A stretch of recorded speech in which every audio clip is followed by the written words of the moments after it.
Lawmakers on the Senate Rules Committee are fiercely debating a bill that would reform elections nationwide.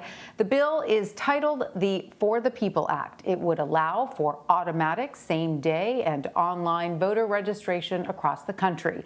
The measure would also expand absentee voting, increase funding for election security, and reform redistricting to limit gerrymandering. Democrats say the bill is crucial to protect voting rights and make elections fairer. House Speaker Nancy Pelosi has made the bill the party's top priority since she reclaimed the gavel in 2019. The House's version of the measure has passed twice, each time with only Democratic support. Senate Majority Leader Chuck Schumer says he will bring the bill to the floor of the upper chamber as soon as he can. However, its path in the Senate remains doubtful. Senate Minority Leader Mitch McConnell has said he will do everything he can to prevent it. Those comments come as Republican-led states are passing restrictive voting rules, some elections experts say targeting voters of color. During today's markup period, Senator Schumer blasted Republicans for creating more restrictive voting measures at the state level, while Senator McConnell claimed a voting rights overhaul is not necessary. Everyone knows that Donald Trump perpetrated the big lie. But unfortunately, it seems the price of admission in today's Republican Party is silence in the face of provable lies. Lies that right now are poisoning our democracy and exciting a plague of voter suppression. The truth is quite simple. Our democracy is not in crisis, and we aren't going to let one party take over our democracy under the false pretense of saving it. CBSN Washington reporter Caitlin Huey-Burns has been following this story and joins me now from Capitol Hill. Hi, Caitlin. Great to see you. How are Democrats and Republicans laying out their case for and against the For the People Act? Well, Tanya, if there was any question left about whether these two sides could agree on this bill, this hearing makes it very, very clear that these two sides are still so far apart, and passage ultimately looks unlikely, even if it advances out of committee today.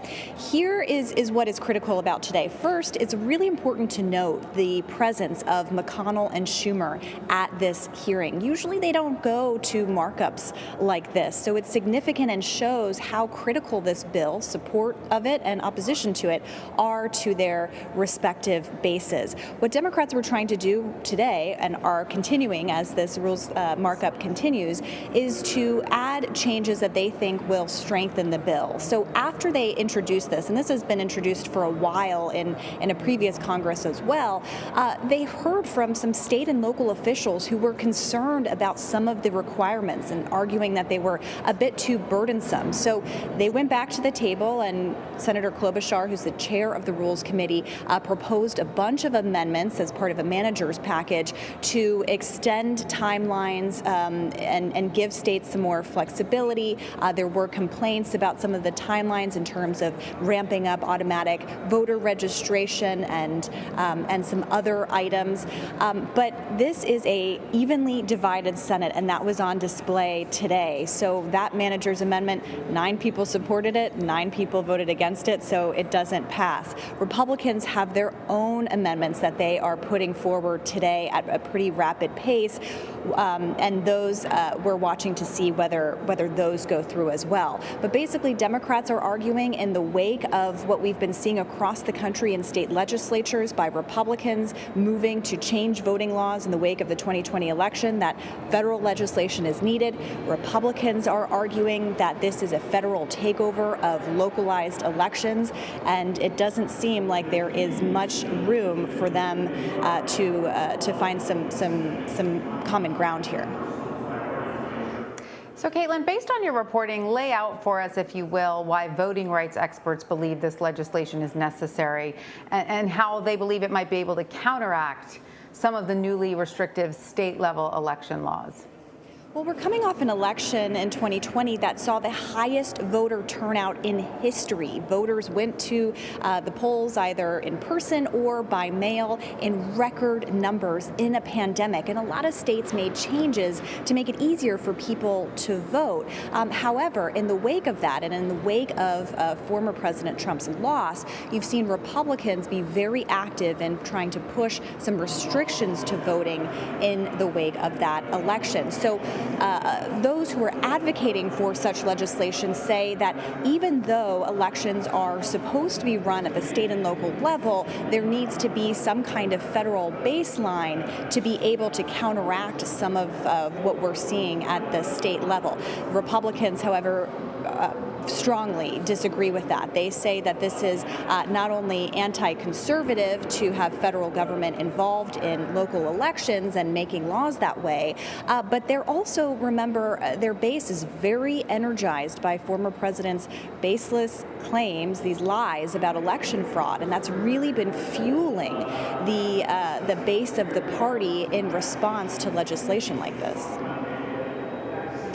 Caitlin, we do know that President Biden certainly supports the measure generally, but the White House doesn't seem to have been making it a focus right now. Is the White House planning to make a larger push around this legislation and try to get it through the Senate? Or, you know, is the White House now focusing on other things right now, considering that the president is really pushing his infrastructure and American Families Acts?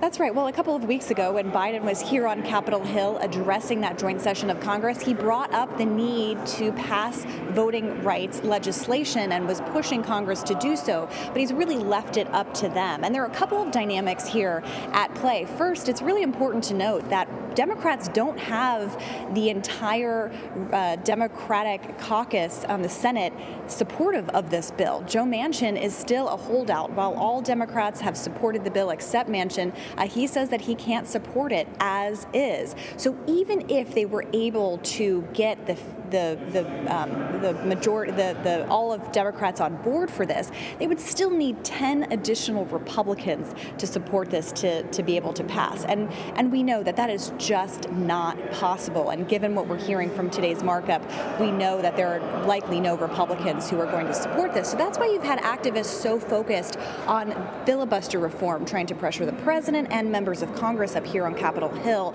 to change the Senate rules to pass voting rights legislation with just a simple majority vote. This is not the kind of bill that they can do through reconciliation like they can with infrastructure, like we saw with the COVID relief package. So that's why you're seeing a lot of activism on this. But again, there are still Democratic holdouts on whether to change the filibuster. So still a long way to go. What I'm watching for is if there's any change in strategy on behalf of Democrats to push forward with voting rights legislation, whether they take a more targeted approach. The John Lewis Voting Rights Act, which may come up later this year, really targets what's going on in the states. All right, Caitlin Huey-Burns on Capitol Hill, thank you so much. Thank you.